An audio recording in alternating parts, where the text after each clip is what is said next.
CAH values and supports the right of freedom of expression. CAH provided no editorial direction to the performers and did not censor participating artists' works. As such, we expressly understand that a segment of the performance may include expletives, sexual and/or other content that's intended for mature audiences. Viewer discretion is advised. Good evening and welcome to the WordSoundPower Poetry and Jazz in the District. My name is Tribble and I'm the Executive Director of the MusicianShip, the home of the Washington Youth Choir, the DC Funk Parade, and the Whammy Awards. Before we begin this wonderful evening of presenting impressive artists in DC, I'd like to introduce the Executive Director of the DC Commission, Haran Siddiqui Berhan. Good evening and welcome to Word, Sound, Power, Poetry and Jazz in the District, an artist showcase hosted by the DC Commission on the Arts and Humanities. My name is Haran Siddiqui Berhan, and I'm the Executive Director of the Commission. I'm thrilled to be here tonight to present some of our 2021 grantees, amazing poetry and jazz artists. Before we begin this wonderful evening of presenting impressive artistry in DC, I'd like to introduce Kay Kendall, Chair of the Commission. Thank you all for joining us as we celebrate Jazz Appreciation Month and National Poetry Month with Word, Sound, Power, Poetry and Jazz in the District. DC has a rich poetic history. Some of America's greatest poets have ties to this city as they lived and worked here. Examples are Walt Whitman and Langston Hughes. Others are native Washingtonians, like our beloved Dolores Kendrick. The same is true of jazz. All the great masters of jazz played DC in the 1920s and 30s. And one of the greatest, Duke Ellington, was born and raised right here. So to celebrate, we at the Arts Commission decided to shine the spotlight on some of the great poets and musicians working in DC today, our grantees. It's been a long, hard year for all of us, and I know one of the things we deeply miss is being able to experience and enjoy the arts. I'm sure I'm not speaking just for myself and saying that I can't wait to see tonight's performances. Our deepest appreciation to our grantees and to the staff and crew of the Lincoln Theater for helping to make this possible.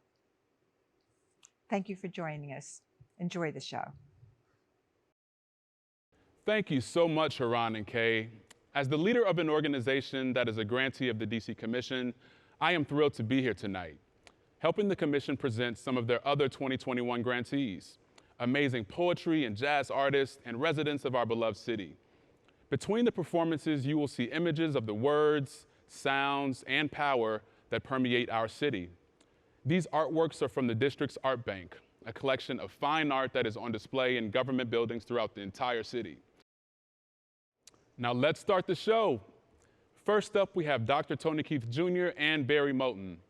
Tony is an educational MC and community leader whose work examines the intersection of race, racism, spoken word poetry, and hip hop in American education, with a specific focus on the politics of Black language and Black intellectualism.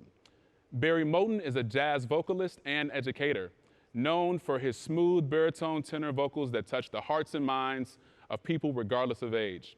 His previous credits include a written radio drama entitled Daydream, which has been performed at the John F. Kennedy Center for the Performing Arts, the Mid-Atlantic Jazz Festival, and the Al Sears Jazz Festival. I don't have to imagine what it's like to be Black, to be brilliant, to be misunderstood by the same people who only seem to understand you after you've exfoliated, after you've scraped yourself down to the white meat to expose that layer of skin where color and soul meets, where tongue split, pitchfork wants to spit and speak and scream and sing and stand on stages while the world bets and bids and bargains and debates about your ebony brain and your Black boisterous body, and you begin to question your value, asking, is speaking like this even worth it? Y'all, I know what it's like to not know what words mean. I know what it's like to have letters chained together on paper, heavy, just sitting there not moving. I know what it's like to carry the burden of words on your back, to bow to prevent your bones from breaking beneath them. But I also know what it's like to know what words mean. I know what it's like to have letters break dance on blue lines that look like horizontal skies cutting through white space. I know what it's like when words fly off the page and they land on your face. And I know all of this because I'm a descendant of enslaved Africans. A people separated by their tongues on plantations on purpose. A people who published translations about their liberations through poems and songs on purpose. A people who prayed and protected and protested all the parts of black speech they couldn't speak in public, but they spoke in private through the spoken word on purpose. So white people, please stop telling me that your great-great-grandparents are Polish and Irish and Italian, because it comes from a place of privilege, and I don't know what place. I don't know what village of Mother Africa your ancestors pillaged, what great price they paid for my great-great-grandparents on that stage, but I know that I come from a people who protected while they were being purchased on purpose. There's a purpose to this poem. This poem is an apology. For every beautiful black word I try to camouflage in white words. For every moment of my being, I ain't know who I was being, cause being black meant that I was more than the white worlds that I be in, and being as though I'm a human being with a tongue trapped in a cage and ain't asked to be in. In fact, history taught me it was beat in, but this beat in my bones made sure I kept this beat in. So this poem then is an apology for the intellectual abuse that began in my youth. My ancestors would say, I got you. Look at you standing on stage just like we taught you, flipping, folding, balancing two different languages in the air, the American standard and black savoir-faire. Its show is impressive, its show is distinguished, it's debonair, but to capture its essence just in writing can't be done. You need an audience there. A sanctuary of people willing to watch you wrestle and reconcile with yourself and your words, and to produce a publication so worthy of praise that it deserves an applause. And I propose that I'm the purpose of this poem.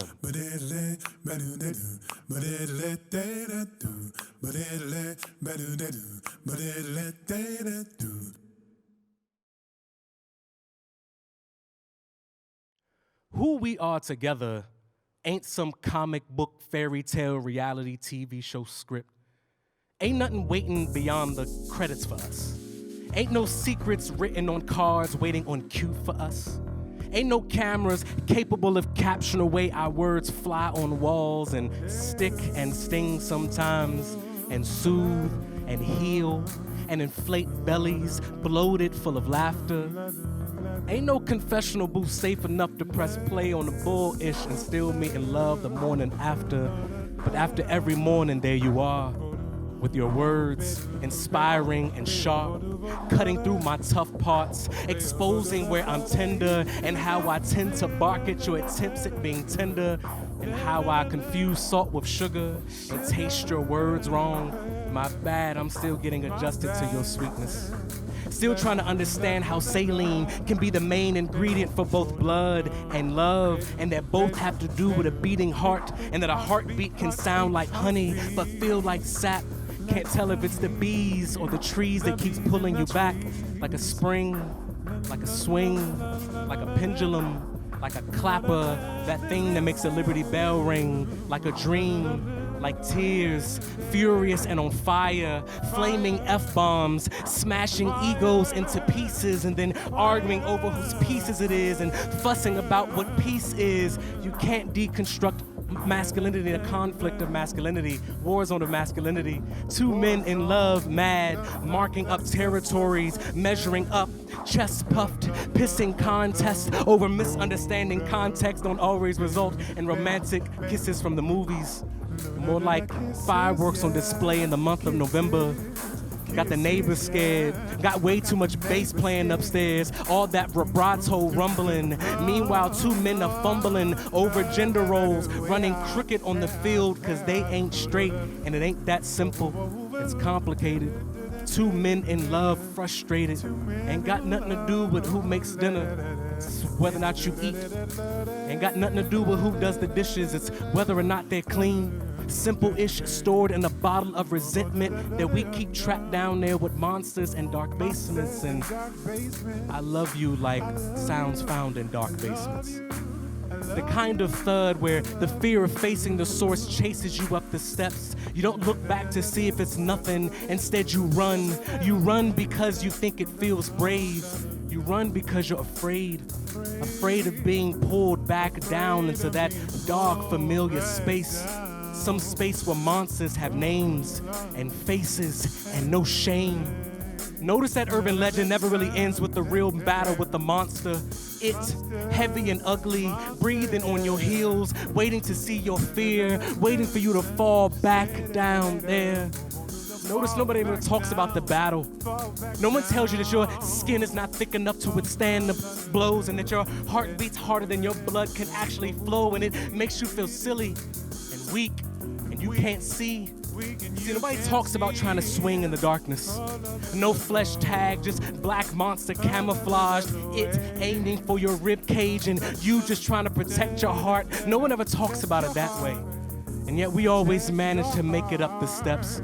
We reach the top relieved, believe that we've dodged death. Because instead of bobbing and reeving right, we bobbed and Steve left, and I almost missed it, and almost missed you. So I was afraid of sounds in dark basements. At risk of losing my own life. And see, babe, suicide ain't for cowards. You gotta be brave enough for this fight. I'm talking bootstraps and booby traps and grandma's prayers. You gotta be ready to stand at the foot of those stairs and stare that monster in its eyes and dare it to move and say, love, I am not afraid of you. Love, I am not afraid of you. I'm not afraid of you.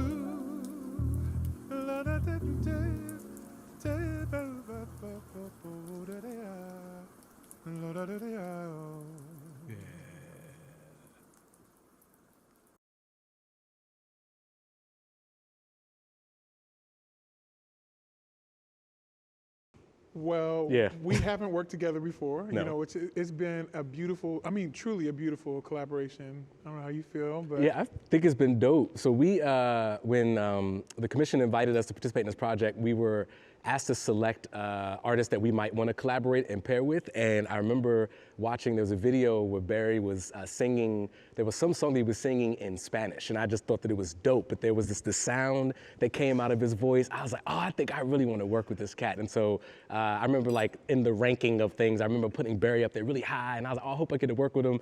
And so it kind of worked out. But no, we've never worked together before. Yeah, and I didn't tell him this. I didn't tell him this until today, so he's just finding out today. But yeah, I Googled him before I made the decision, and he was at the top of my list because I just thought he was brilliant. I mean, I really, and his words, I was just kind of like, who is this brother? And I definitely wanted, and then, by the way, I totally pretended like I didn't, because I didn't want to come off like a creep. Yeah, he did a good job of that. Little creep. But I really did Google him because I just thought everything that you did was very, very cool and aligned with, what I like to do. So. Word. Yeah, it just kind of feels like this collaboration was just kind of meant to be, the stars aligned really perfectly for that. They did. Oh yeah, this is a good question. Mm-hmm. So what had happened was, when we received an email that we were paired and we only had maybe a few days to kind of get that part together, like product together to rehearse. The first thing we did was we hopped on a Zoom call or Google call, whatever it was, and we just kind of started getting to know each other. Yeah, it was just general, feel each other out, that discovered that we both were educators, yes. Right? Yeah. That worked out perfectly. Clearly, we just had we discussed the same ideas about music and theory, and we mentioned that we had similar artists that we like. I was talking about Fela Kuti. Oh my goodness, yes, right? okay. And so we realized that we had sort of this connection in our artistry, but he and I had never, and I want to speak for him, but we had never collaborated with poets and musicians together before. I've not had a good experience with that. Usually I feel like I have to perform over the beat as opposed to... Right. And that has been such an interesting transition, is to learn how to sing with and, not underneath, but also with and in collaboration, so it's been very, very, very cool to work with you. Yeah. Mm-hmm. So What was I gonna say? Oh, so what happened was while we were getting to know each other, that was the thing I was gonna finish. Okay. When we were getting to know each other, Barry had said something that reminded me of a line in one of my poems. And I was like, oh, like, I don't know if it was reconcile with yourself and your words, but there was some line.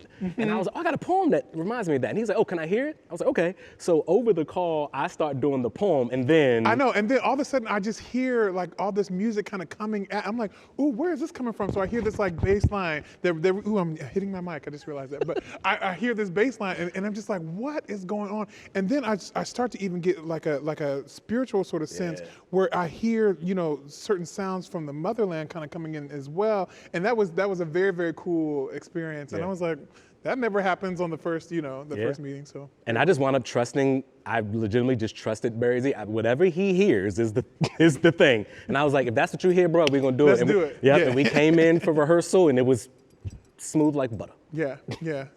Not margarine, but butter. Butter. Right. Oh my goodness. I am crystal clear that the anxiety that I had about working with musicians, vocalists, folks who are just not like specifically spoken word artists and poets has kind of been eliminated at this point. I think what I've learned working with Barry is there's space for everybody. And I think that if you just trust, and I think the in vogue term is like lean in, but if you just like, I think we joke about that. Yeah, but like when you really just kind of lean into what you know is your artistry and allow that person to also lean into what their artistry is, I think there's a moment where, I don't know, like seamless collaboration it has to happen. It's like inevitable, right? Very much so, very much. Wow, that was amazing. Next, we have Luke Stewart and Freddie Dunn Jr. Luke Stewart is a prolific bassist, creative composer, and arts presenter, scholar, and co-founder of Capital Bop, with a strong presence in the national and international improvised music community. He was noted in Downbeat Magazine's 2020 list as one of the 25 most influential jazz artists of his generation. Performing in DC, New York, and around the world, his regular ensembles include Irreversible Entanglements, Heroes Are Gang Leaders, and experimental rock duo Blacksmiths. Trumpeter Freddie Dunn is best known for his feature work with the jazz soul collective Fertile Ground and the award-winning grunge jazz bands of pianist Lafayette Gilchrist.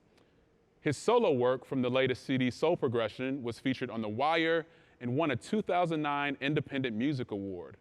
Luke and Freddie are actually working on a new acoustic duo project together called The Social Distance, due summer 2021. Make sure you look out for that. But for now, let's welcome them to our virtual stage.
Part of part of love, hates a part of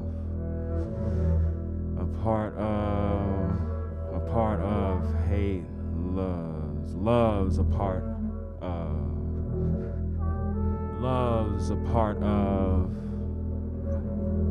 of the man the state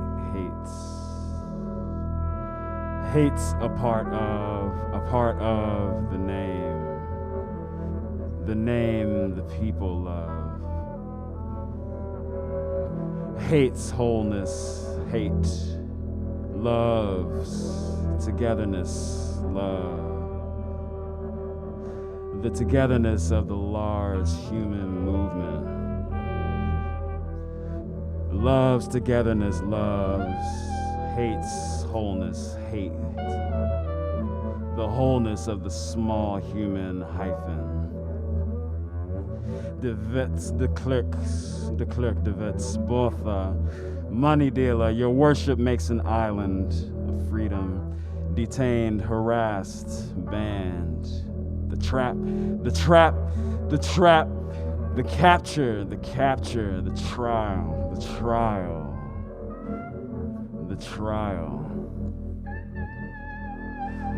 So do we too. So do the Cape parts, a part of the Dutch parts, Holvik, Rivonia, she who tries her sacred knock, her high organ of the little male Anasi, her eastern star in his Malta night, a part of the order, Breitenbach's albino, Gordimer's Beethoven, a part his, a part hers, the order of resistance, Brutus Denis, a part invests, Victor Averster, a part divests, all American, apartheids pulled south.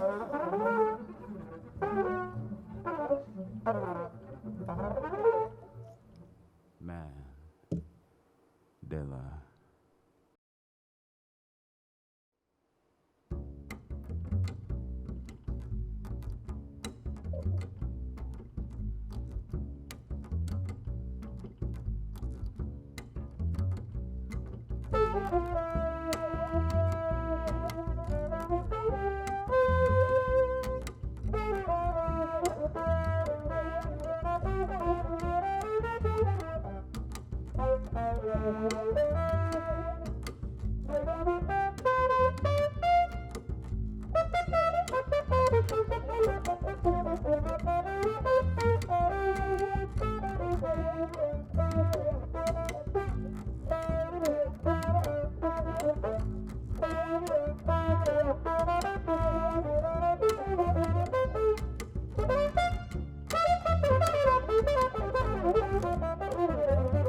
Social distance. Hard to believe, a whole year done passed, and yet we're still here going nowhere fast. My car haven't moved more than 35 miles. It's been a while since I even bought gas. After all, who would have thought last March that our collective clocks would stand still? Except for the ones who used their stimulus to buy guns because they thought they had time to kill. Time to kill, time to chill, and yet here we are, another day, another year, spring's rebirth. And tell me, whoever could have guessed that 600,000 souls would leave this earth? Who here expected such a grim toll from what seemed more akin to the flu? And how many went heedless of prudence till that toll made its way home to you? Who could have forecast that our social circles would shrink down to as few as just one, or that our tart tears would turn bitter and cold as they dried in the warmth of the sun? The social distance is intense. The social distance is immense. For some, social distancing doesn't make sense, so they react with belligerence. I must admit, it does seem cray-cray. Saw a deer on Judge Avenue yesterday. She took one look at me and didn't even run away. She just blinked, kept on grazing. I stood bemused in mild amazement. Eventually, moving on, we went our separate ways. But the coming sweet smell of sun and spring still reminds me of her gaze as I anxiously anticipate the coming summer days. And though the end of our predicament seems now in sight, I pray we can all hold our heads and walk towards that light, remembering to stand in 6-foot spaced community until such time as we reach sweet herd immunity. With masks affixed and space betwixt, we solemnly maintain our social distance. Social distance.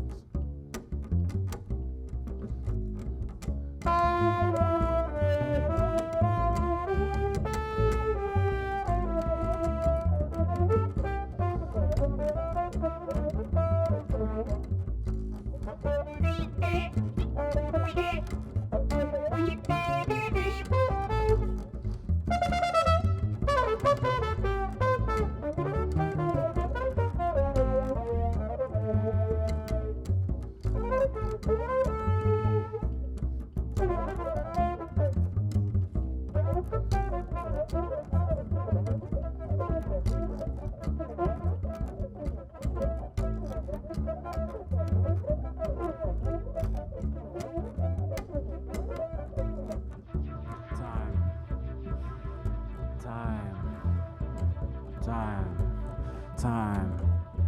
We got it. We got this. Time. Nature's reset. Time. Clean air, clean water. Animals. Time. We got this. We got this. Got this. Got this.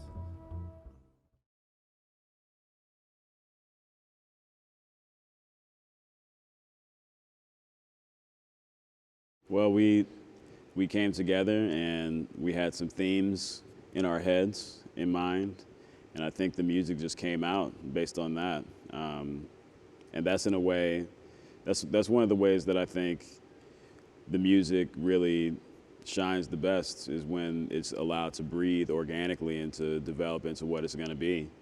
And that's what you're going to hear when we play, and it's based on very specific themes and obviously specific words, and the music is delivering that vibration in sound.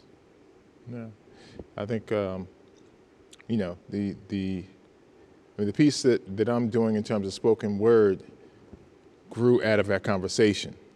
I mean, I actually started writing it on that second conversation. I was like, kind of sketching out the theme and the arc of the poem, and it came together as actually after the rehearsal we did last week. The rest of the pieces to kind of flesh it out and bring it together came. The music just happened organically, like you said, because we worked together in the past, even though it's been a while, but the vibe kind of connected, and we were able to make that happen. Mm-hmm. Well, one thing is that since we've reconnected, we have plans to work on a couple of projects beyond this together. Mm-hmm. So, I'm excited about that. And, in terms of process, I don't think that there's been a lot of deflection, a lot of change in that, in my way of doing things. But, a year of working kind of almost alone in a bubble, because during the whole pandemic, electronic works and solo projects and that sort of thing, they kept coming. But getting back into working with someone else and having to kind of taper your ideas or meld your ideas with another intellect is like the change to the process, and that's like obviously intermittent. We did that in the past, and we're getting back to that. So Absolutely. I couldn't have said it better. It's been a beautiful thing in this past year. One positive aspect of this past year has been to go back inside ourselves and feel that introspection and feel our connection with the music and with our instrument and with our creativity and our spirituality within that. And having the opportunity again to reconnect and based on the experience that we've had in this past year and beyond, I'm excited for what's going to happen next. Up next is Rasheed, Copeland, Noah Getz, and Dwayne Lawson-Brown. Rasheed is an author and poet and has performed and facilitated writing workshops locally, nationally, and internationally. He placed second at the 2015 Individual World Poetry Slam. His work has been featured in online publications such as Poets.org, Split This Rock, and the Crab Orchard Review. Noah Getz has been hailed as a highly skillful and an even more highly adventurous player by the Washington City Paper and has performed and lectured on international stages such as the Melbourne Recital Center, Carnegie Hall, and the Royal Conservatory of Brussels. He has also performed with national orchestras, including the New World Symphony, Juilliard Orchestra, and Manhattan School. He currently serves as a musician in residence at American University in Washington, D.C. Dwayne Lawson-Brown, AKA the Crochet Kingpin, is a poet, activist, and breakdancer. They are one of the hosts of the DC's longest running open mic series, Spit That, as well as host captain for the 450 K Street Northwest location of Busboys and Poets. Their work to increase HIV awareness through spoken word garnered recognition from the Congressional Black Caucus Foundation, the Discovery Channel, and the Washington Post.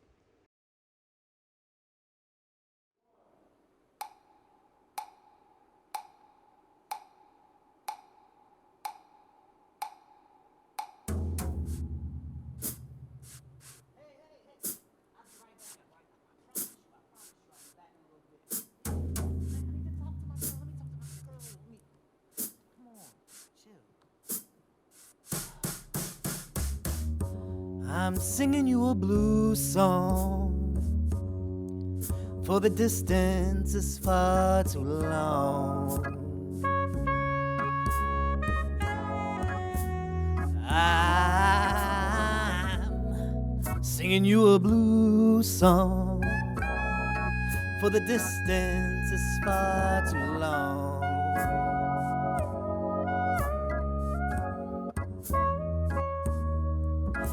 If angels truly take flight, let your wings carry you to my arms.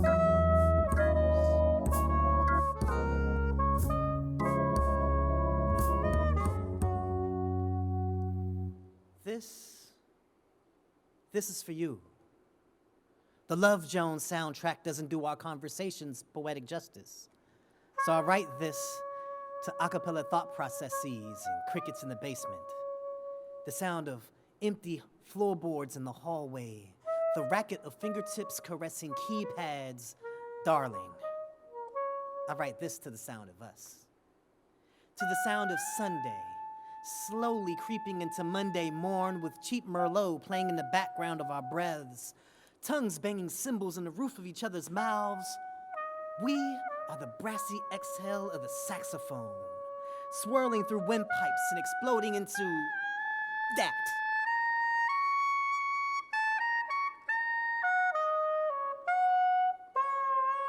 Yeah. That moment that can't be captured, can't be caught in lyrical form. We are more than just trombone riffs littering ear canals.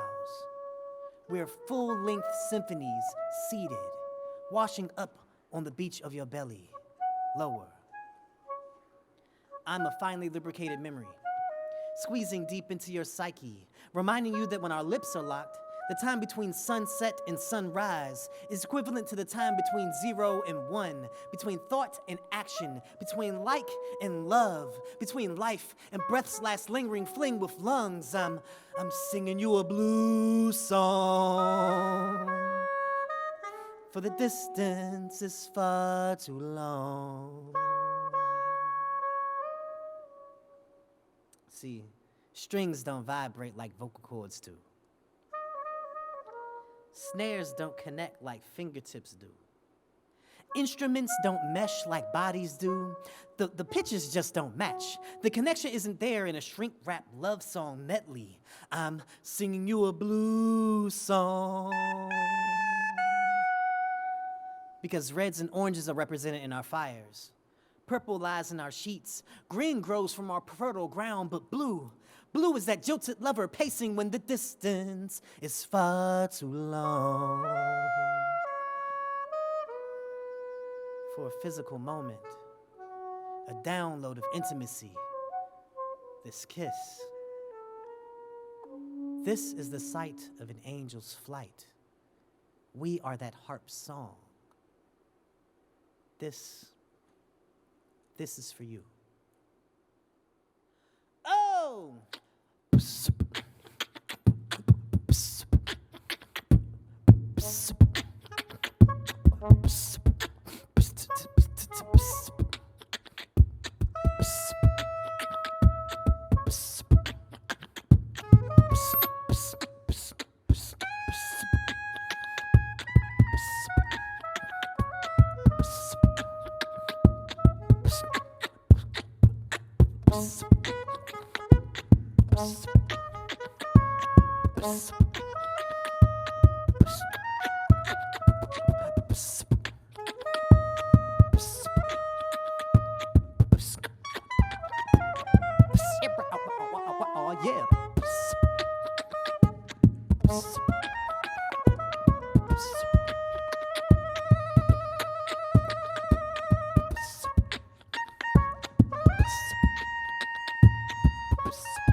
Inevitably,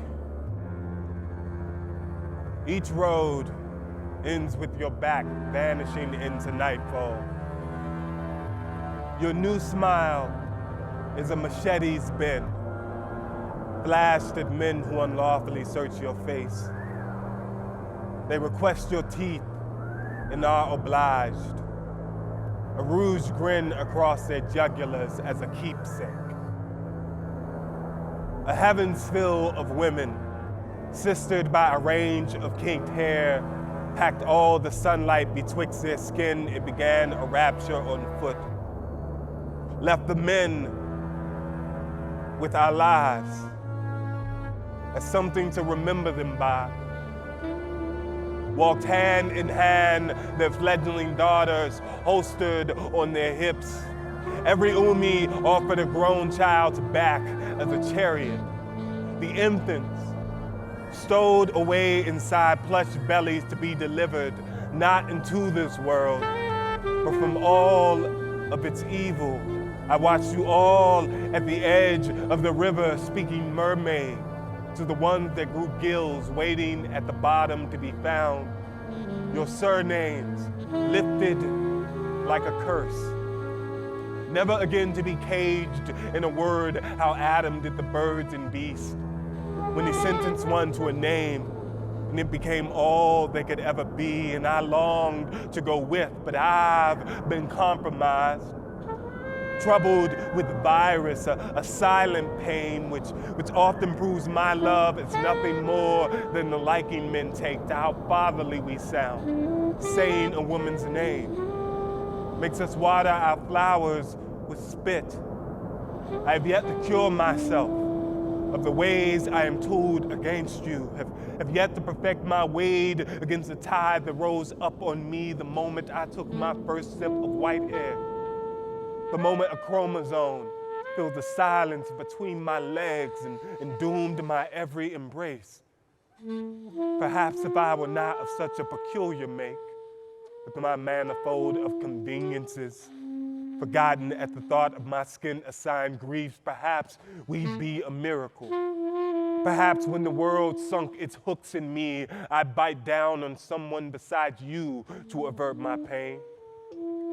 And maybe there'd be no more days where I mistake my heart for a polyp, where in my attempts to adorn your neck, I reach out for a set of pearls, only to draw back the same old yoke, the same old turn of phrase, which is often a turn of blade when I inquire as to why you always in your feelings.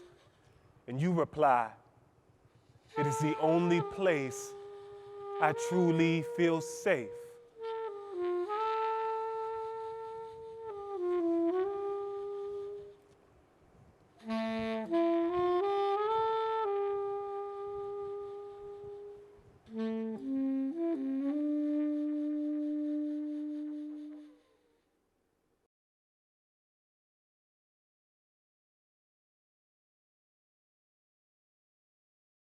Well, I had not worked with Dwayne and Rasheed before, but I was very excited to work with them when I had viewed their submissions online. I thought Dwayne's Angels Blues song really spoke to me with all of the musical context. I thought we could work really well together and collaborate on sort of a musical wavelength. And with Rasheed, I was able to hear where we could connect in sort of in more emotional terms, maybe more cinematic terms, just in terms of thinking about how the musicality might play out. So I was extremely excited to work with both of these guys, and it's turned out to be a wonderful collaboration. Yeah, I'll say I was absolutely overjoyed when I saw that I got two of my favorite folks. I hadn't worked with Noah before, but when I heard the music, I immediately thought, oh, this will work right with a lot of my different pieces. And so I'm excited to continue the collaboration in the future.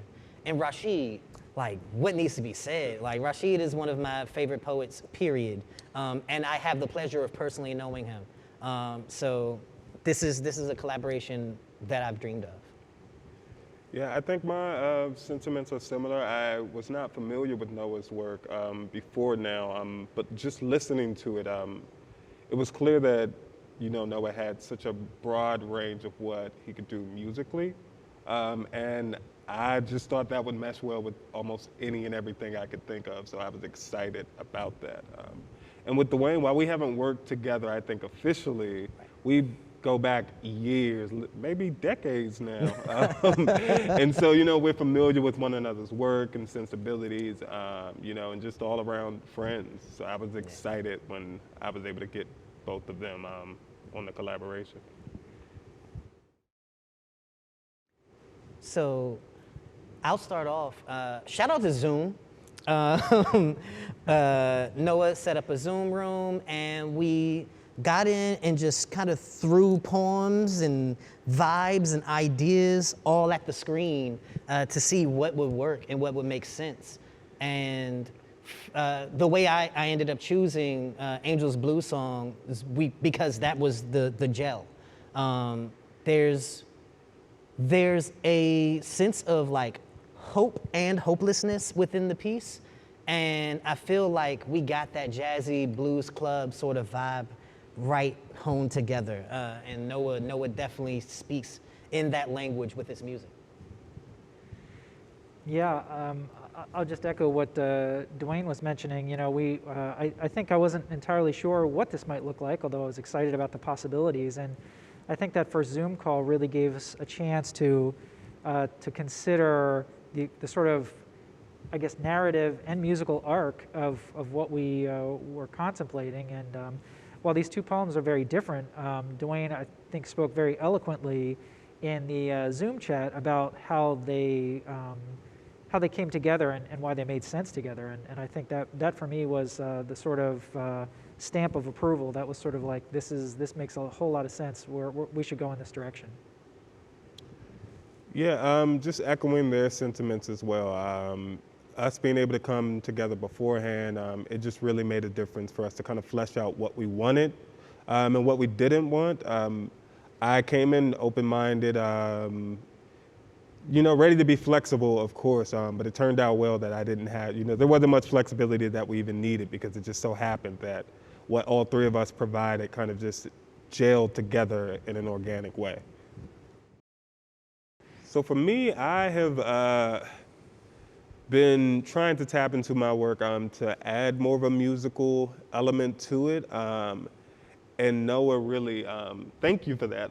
Really just opened my eye to a lot of possibility with what I could do. Not even just with collaboration and, you know, like reaching out to a musician, but just what I could do with my voice. And Dwayne has helped with that, obviously, as well, because Dwayne already has somewhat of a musicality to a lot of his pieces. And so mine are normally more narrative than not, but I am interested in branching out and seeing how I can incorporate music in a more just foregrounded way. Yeah, I am learning to tune my ear to not just my surroundings, but also my collaborators. It's super important, especially when working in music, to like be ready. Be ready, but also be flexible. Like that flexibility is very key. And that's something that I've been like really working on, and like, I gotta get my timing right, but also keep it loose. So definitely learning a bit about how I work and function, and being excited about doing more of this so that collaborations can continue to grow. Yeah, I would say for me, you know, this is actually my first opportunity to work with spoken word, and so it was all kind of brand new, all felt like a bit of an experiment. And I think it's, again, I'll say again, I think it's been fantastic. So I'm excited about all of the possibilities that were present. You know, when I first started considering this, I was wondering, you know, how do you sort of shoehorn sound in between a prearranged, you know, a cadence that's created by spoken word artists that they all have and carry. But I found that to be pretty comfortable. So I feel a lot of confidence coming out of this process and project that there's a lot of, the sky's the limit when it comes to this type of collaboration, which is great. Next up is Michelle Dion and Eliot Seppa. Michelle is an emerging poet who defines herself as a contemporary woman with traditional values, and a reflection of that truth is presented in her work. Michelle expands conventional concepts by introducing urban and contemporary culture. Eliot Seppa is a bassist, composer, arranger, and bandleader who began playing at just 9 years old. He is equally comfortable playing bass with an orchestra, jazz quintet, vocalist, gospel choir, or Afrobeat band. His music embraces rich harmonies, syncopated rhythms, and organic interplay, and his ability and affinity for soaking in the nuances of different genres has led him to local and international performance opportunities.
Disappointments.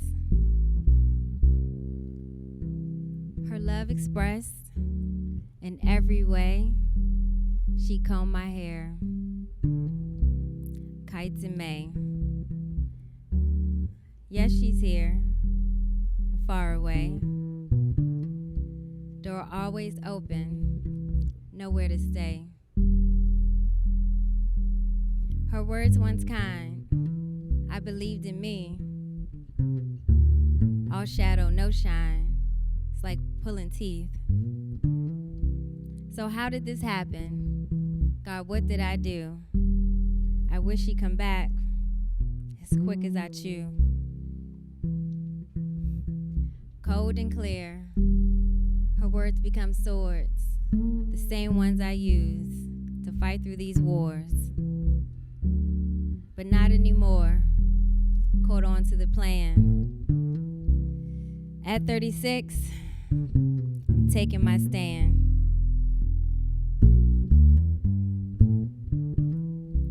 My fire burns too, and it's hotter than yours. Yes, I'm your child, but also the Lord's. Her strength I can't fathom, but use every day to let the world know I'm here to stay. My tears are futile. Her years were brutal. Gotta ride these waves. Ain't always a big smile. July meet August. Same sign, same name. Michelle meet Michelle. It's all a part of the game.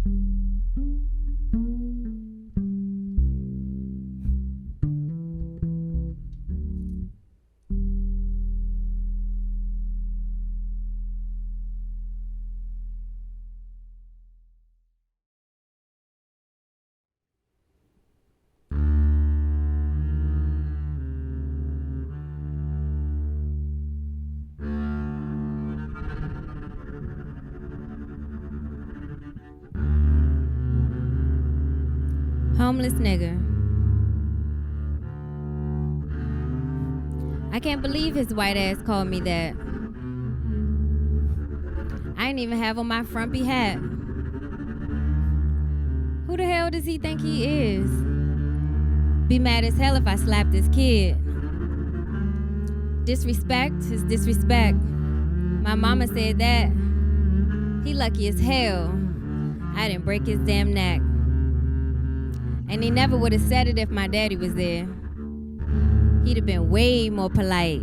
He would have stood there in fear. Yes, I had on sweats, but my edges was laid.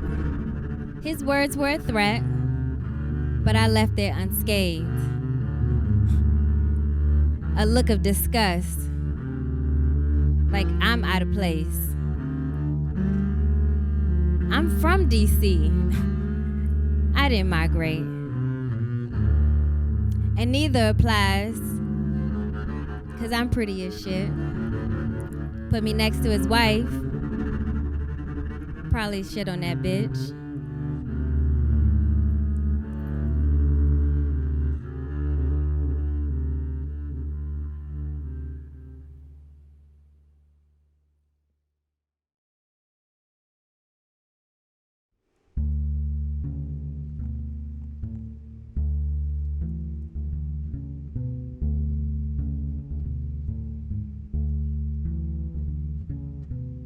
Social smiles.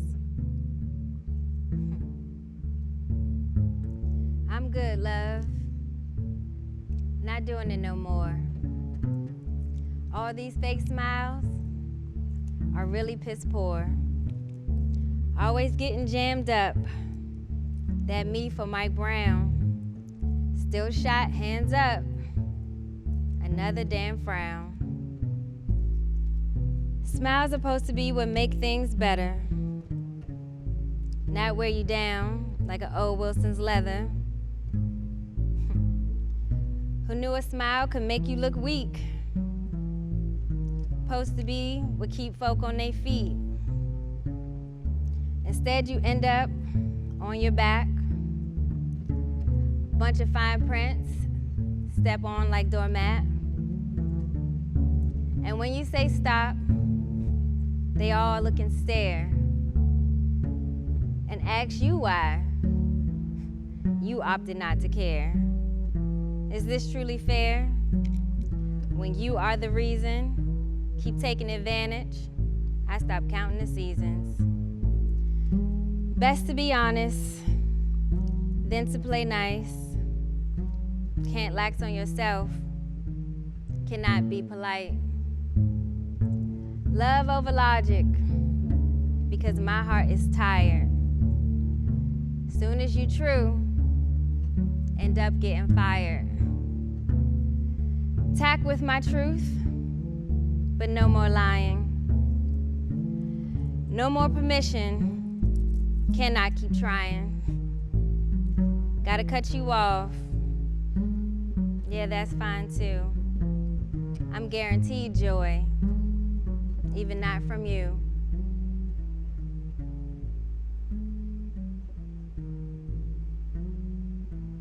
Social smiles.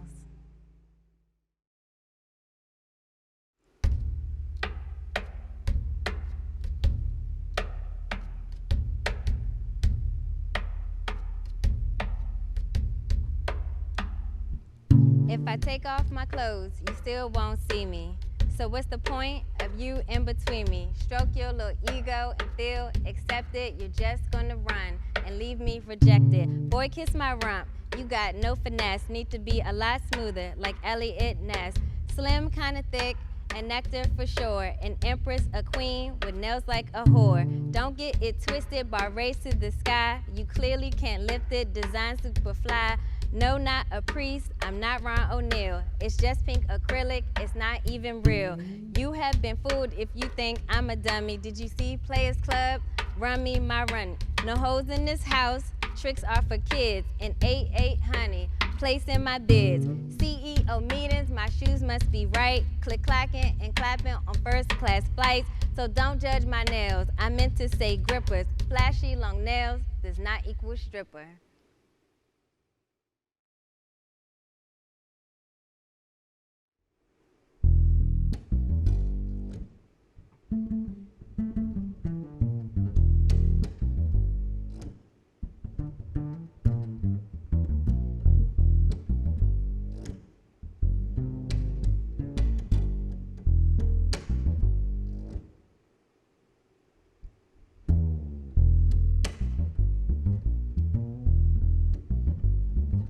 True Leo.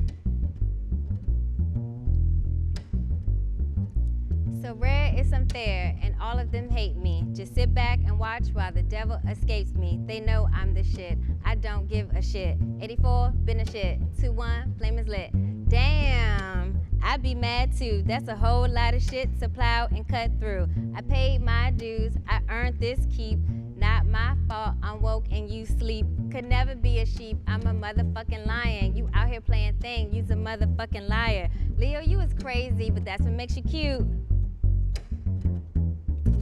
All these other signs, well, they just a reboot. The original Betty Boop, the original hottie. Mouth been bold, the original potty. Got a pot of gold, I just hit the lottie. Bragging don't get old, legend like an Atari. Hear what I'm trying to say, I'm not like the others. 3 stacks like Andre, did you see 4 brothers?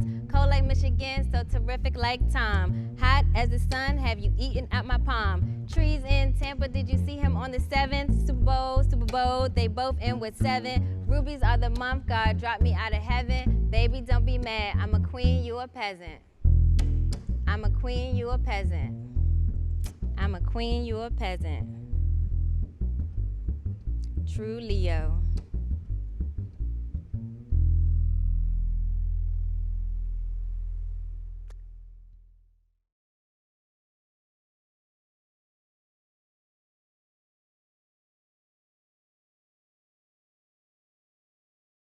Pretty organic. I think that Elliot did a really good job of creating a sound around my work because my work was really new, it's pretty raw,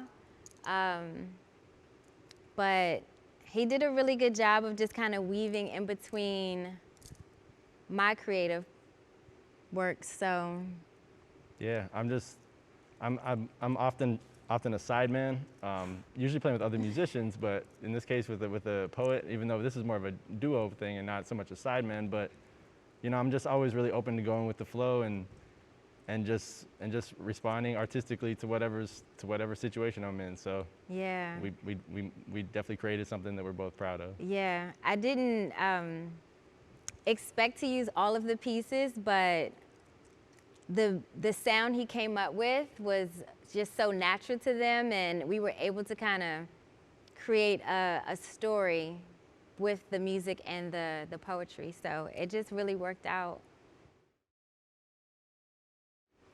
I didn't know Elliot was so good. Like, I knew he was good from watching the videos, but he's like super good. Like, you're really good. For him to be just one musician, it was almost like I was working with a quartet. So that really kind of took me by surprise, and also just created a layer of comfort, and that surprised me too, that I could be so comfortable doing something for the first time and not being as nervous as I should be, but I'm just not, because Elliot is so good. Well, I haven't really worked with many poets at all, so I didn't know exactly what to expect, and I'm not gonna say I was surprised that her poetry is amazing, because I was digging it ever since I read it. But maybe I'm a little surprised by how much fun we're having. We're like really, really enjoying this, so I'm having a great time. Yeah, that's true. The fun part, yeah. I thought it would be more stressful, and it's been fun. Yeah. A lot of fun. Real organic. Yeah. Last but certainly not least, please welcome Reggie Cabico and Ethan Foote. Reggie is a pioneer of spoken word and a previous winner of the New Yorican Poets Cafe Grand Slam. His television credits include 2 seasons of HBO's Def Poetry Jam, NPR's Snap Judgment, and TEDx Talk. He has received awards from the Ford Foundation, New York Foundation for the Arts, and the Larry Neal Awards. He is a spoken word and playwriting teaching artist at the John F. Kennedy Center for the Performing Arts and the director of Capfire Spoken Word Arts and Press. Ethan Foote is a multi-instrumentalist, composer, and arranger working in jazz, the Western classical tradition, folk, and rock. He writes and performs in many contexts, including theater and interdisciplinary arts, often exploring new aesthetic possibilities for the double bass. Locally, he has taken the stage at many of the DMV's notable venues, including the Kennedy Center, the Mansion at Strathmore, and has also performed internationally, most recently in Thailand, on an exchange trip with the DC Jazz Collective, sponsored by the DC Commission.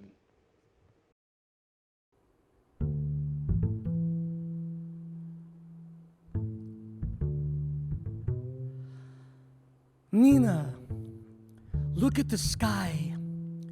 April clouds hang a fat, sappy syrup on my saddest day. Played you Monday night, my day unbearable as a wool coat in April. Came back to find my bed empty as a tire swing in winter. Nina, in my saddest hour, you have crooned me over a cruel block of loneliness. When unrequited love is an Italian bartender who flirts with you from the torso and offers you more lies than a tiramisu. Yes, Nina, Monday night I was so terribly sad. Sadder than a parlor of long veils, carrying groceries up too many flights of stairs. And the sound of your voice, so full and broad-shouldered, made the day with all its drama into bangles and diamonds. Nina, You made me a culinary priestess, sizzling above the sizzling oil as I pranced like a tiger among the tambourines and tin cans.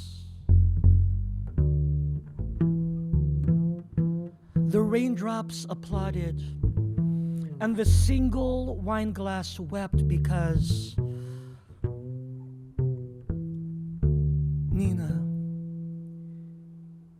Nina, Nubian Mona Lisa, woman painted with Egyptian mascara. You use silence the way a woman's figure made Jesus bend at the knees, bend, ache, break to the will of your beautifully blessed contralto, crackling bittersweet as you held a phrase long enough for green finches to fly out the winter gloom. Nina, the storyteller. Nina, a river lonely as hell. Nina, tossed like an ark full of sparrows. You can honky-tonk the bones off Kali and steal the lightning from her toes. Listen, Nina. I think it's going to rain again. Human kindness is overflowing, flowing harder, even in the cruelest times.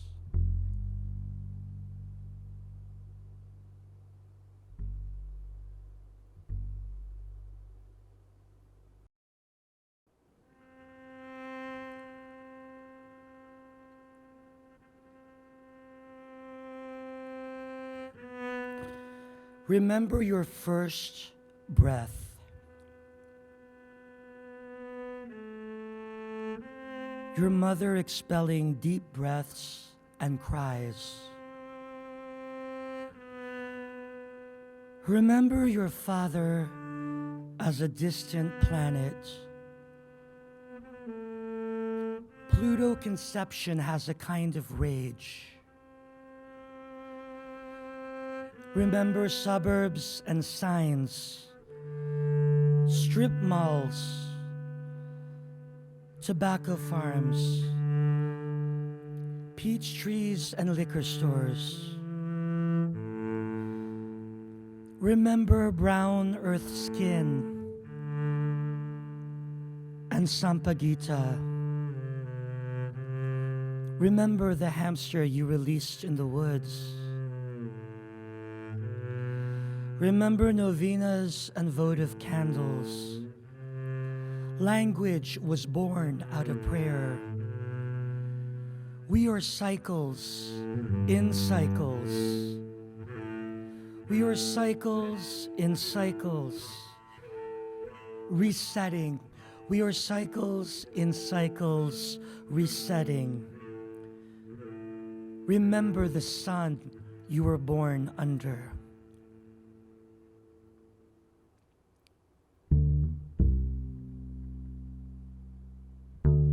Remember diving off the cliff of yourself and onto a twilight wash of applause.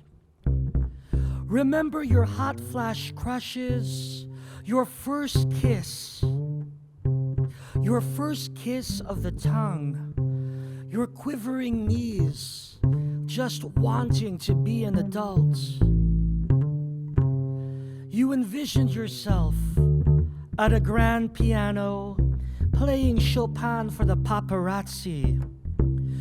A penthouse loft of glass overlooking the Hudson River. Your talent, a meteor you held in your chest. Remember poetry as your calling card. Remember poetry as your lifeline.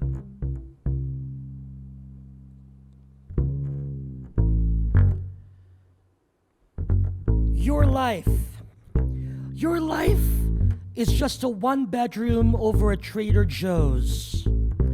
Your life is a one-bedroom over a Trader Joe's reading poems. Your life is a one-bedroom over a Trader Joe's reading poems during a pandemic. Your life is a one-bedroom over a Trader Joe's reading poems during a pandemic on Zoom. Your life is just a one-bedroom over a Trader Joe's reading poems during a pandemic on Zoom. Your life is just a one-bedroom over a Trader Joe's reading poems during a pandemic on Zoom. Your life is just you and your head. Your life is just you and your head. Your life is just you and the hair you have left. Your life is just you and your sisters. Your life is just you and your Instagram. Your life is just you and your Chromebook tapping keys. Your life is just you stringing alphabets. Your life is just you harmonizing with raindrops. You are half a century. A 50-cent coin.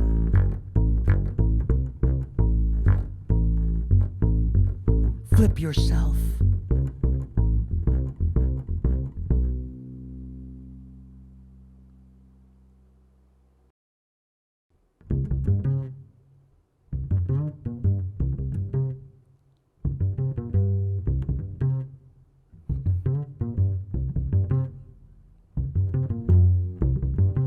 My middle-aged life in the 21st century.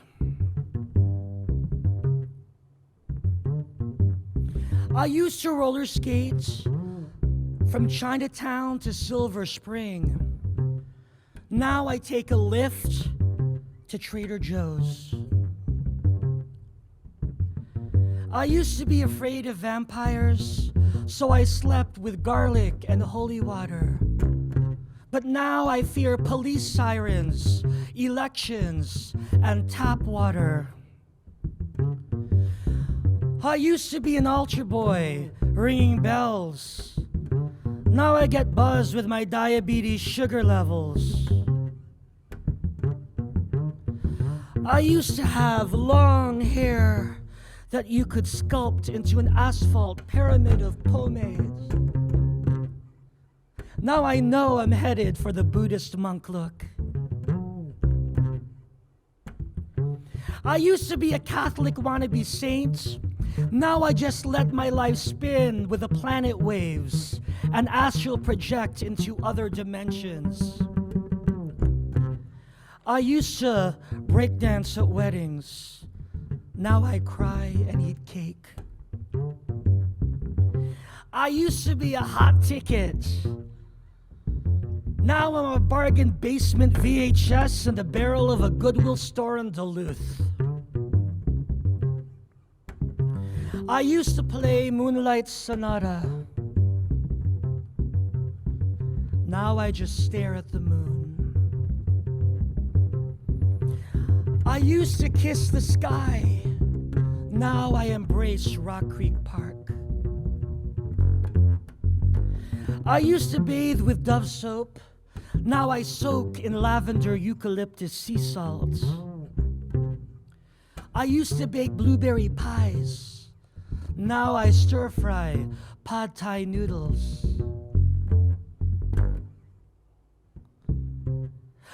I used to get heartbroken, and now I'm still heartbroken. But life is short, and I've got no time to live a Chekhov drama. I used to be afraid of poetry.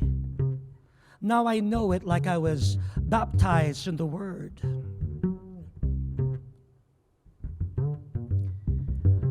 I used to feel, and now I feel even more.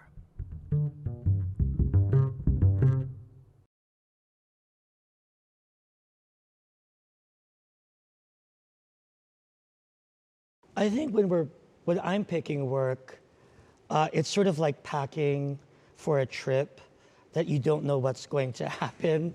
So you want to try to put in things that could be a little bit portable and versatile. They're like clothes.